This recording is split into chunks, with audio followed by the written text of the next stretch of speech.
nossa saudade dura mais, nosso abraço mais apertado, nós vamos as black ties.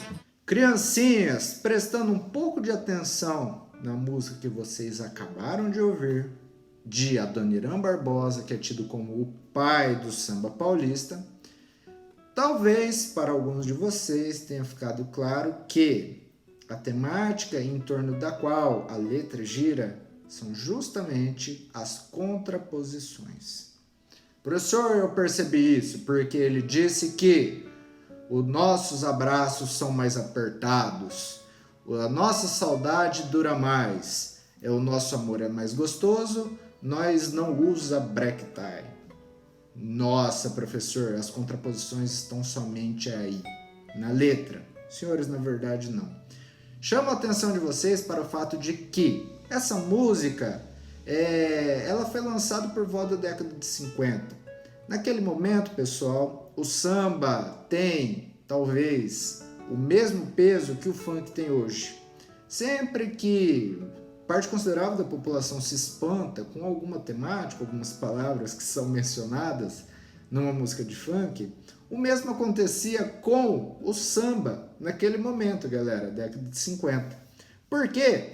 Porque da mesma forma que o funk é hoje associado, pessoal, é configurado em como sendo um tipo de música pertencente às camadas menos abastadas da sociedade, que não tem tanta escolaridade, uma série de temáticas chulas, até mesmo que beiram o pornográfico, são tratados somente aí. O samba ia ter essa mesma denotação naquele momento, pessoal, porque ele é associado, de fato, às camadas mais populares, que tratam de assuntos mais do dia a dia, corriqueiros, que tem na sensualidade uma série de elementos de inspiração, mas enfim. O que eu quero dizer aos senhores não é nada da história musical, não é nada da tradição musical brasileira, mas na verdade chamar a atenção de vocês para o fato de que, pessoal, o livro que a gente vai explorar hoje está intimamente associado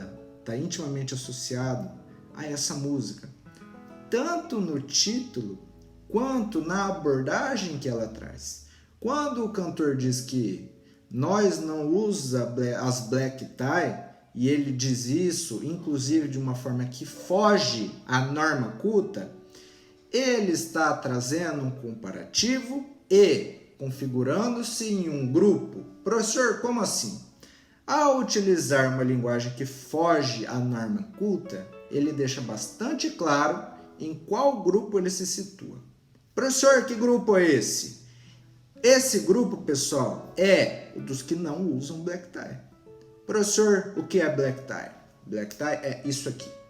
Saibam os senhores que a tradução literal seria gravata preta, alguma coisa do tipo. Mas, na verdade, quando nós dizemos black tie, pressupõe-se um código de vestimenta. Sabe aqueles convites chiques que você recebe para ir numa festinha e você fica até meio sem graça, assim, fala, tem que usar esse tipo de traje. Pessoal, o black tie pressupõe requinte, pressupõe luxo, pressupõe fazer parte de determinada camada da sociedade que de pobre não tem nada. Afinal de contas, se você tem dinheiro suficiente para vestir-se black tie, então provavelmente o senhor não vai ouvir samba. Provavelmente o senhor não passa necessidades e, com certeza, está totalmente fora da realidade de parte considerável da população brasileira, que é pobre. E a música chama atenção justamente para essa contraposição, senhores, ao passo em que nós, os que não usamos black tie, de fato, nós não contamos com luxo, nós falamos de uma forma que foge à norma culta, mas em contrapartida, os nossos abraços são mais gostosos, o nosso amor também, nossa saudade dura, aquilo que a gente sente de fato é verdadeiro. Por quê? porque nós somos gente, o nosso sangue corre, o nosso coração existe, nós não somos frios quanto aqueles que, detentores de muitas propriedades, detentores de capital, detentores de elementos de riqueza, que na verdade tem tudo, mas são tão ricos que têm apenas dinheiro, mais nada. O objetivo desses caras, na verdade, é explorar, explorar, explorar. Eles estão no topo da cadeia alimentar, tendo em vista que, na verdade, entre os humanos isso não deveria existir, porque quem disse que há alguém melhor do que alguém? Quem disse que alguém precisa ter luxo e conforto em detrimento de outras pessoas, em detrimento de um grupo? Galera, eu não sei se vocês perceberam, mas a história traz à tona a luta de classes, aquela briga descrita por Marx, na qual de um lado está o proletariado, de outro está os patrões. Por um lado, esses caras aqui querem explorar cada vez mais e ver o lucro das suas empresas aumentar visceralmente, enquanto esses caras aqui explorados lutam de forma a manter alguns dos direitos conquistados e inclusive conquistar outros. Afinal de contas, a qualidade de vida no trabalho é muito importante e os que usam black tie, de acordo com a música, não têm coração suficiente para perceber isso. Afinal de contas, quem de fato tem uma saudade duradoura? O amor é gostoso, os abraços são mais apertados, somos nós, os que falam errado e os que não usam black tie. Professor, a gente vem estudando tantas correntes estéticas na literatura nas últimas semanas. Essa vai se configurar em qual? É interessante estabelecer um paralelo entre ela e as vanguardas europeias que a gente estudou há pouco tempo atrás. Professor, qual o paralelo, afinal de contas, entre essa obra e as vanguardas europeias? Obra essa que o senhor nem ao menos falou o título ainda e o autor. Mil desculpas, senhores, mas o objetivo era esse mesmo. No primeiro momento, preparar o palco no qual essa peça vai ser encenada. Afinal de contas, é um teatro. E saber qual é o espaço no qual ele é criado, quais as influências que agem diretamente em torno da sua criação, é importante. Nesse primeiro momento, o que eu busquei na palestrinha de hoje foi justamente isso. Qual é a relação entre a música e a obra que a gente vai estudar hoje? Música essa que está inserida em todo um contexto que eu já pincelei para os senhores. E o criador dessa obra muito legal, chamada Eles Não Usam Black Tie, dessa vez escrita de acordo com a norma culta, eles não usam black tie e não black tie, bracket tie, como diria o Adoniran Barbosa.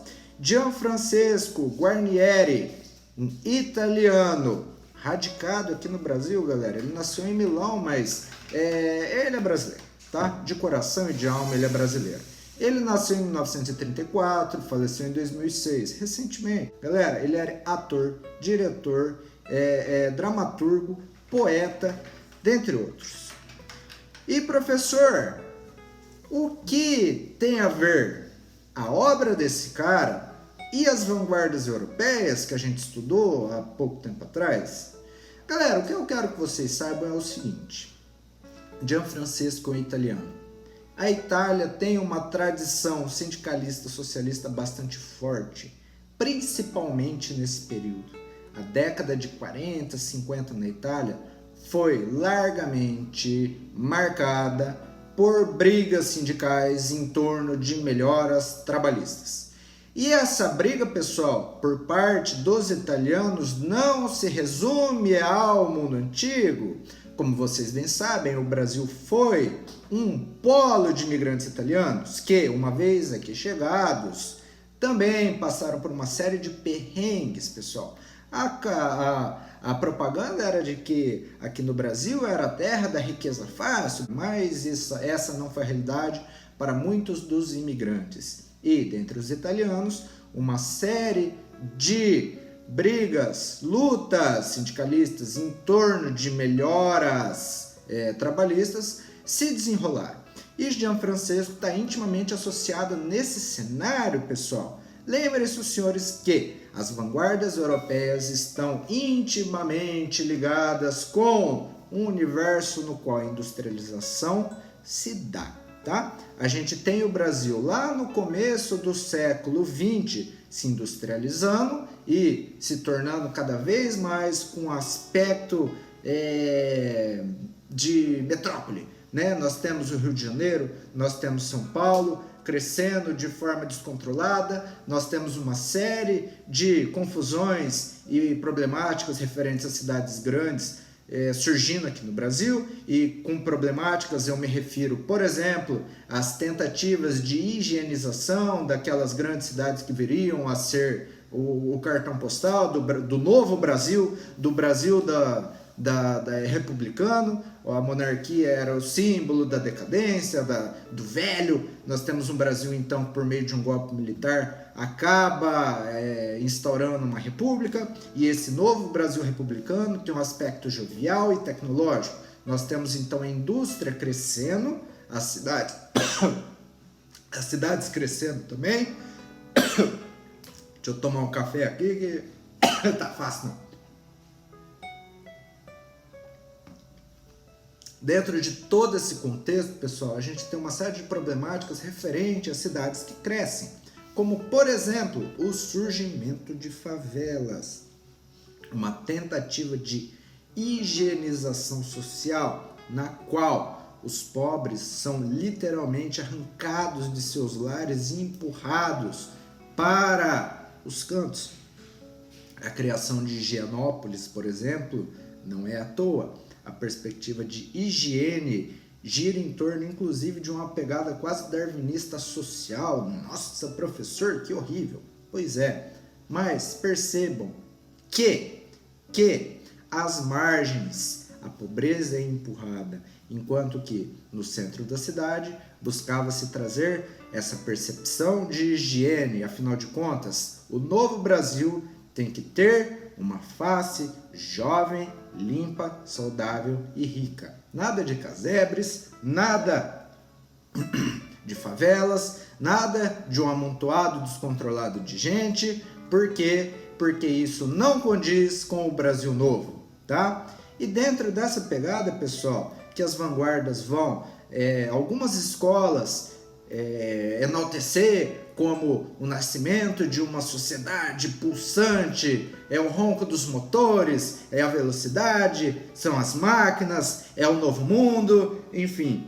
Nessa pegada a gente também vai ter outras escolas que vão perceber, como por exemplo o surrealismo, no qual o tempo se dissipa. Lembre-se daquela pintura do Pablo Picasso, o tempo derretendo, os relógios apodrecendo em um ambiente fantástico. Ou seja, o tempo já não quer dizer mais nada, porque uma humanidade que até então se orientava pelo sol, agora se encontra em uma sociedade fabril, industrial, na qual a eletricidade transforma a noite em dia. Então o relógio já não tem mais utilidade nenhuma, dá para trabalhar o dia inteiro, e trabalhar o dia inteiro não é legal, ainda mais quando a qualidade de trabalho e de vida é baixa. Por quê? Porque principalmente quem está trabalhando nessas fábricas são aqueles cavalheiros que foram empurrados para as margens e não estão inseridos naquele universo de Higienópolis. Professor, eu lembro de ter estudado isso tudo em Brasil República.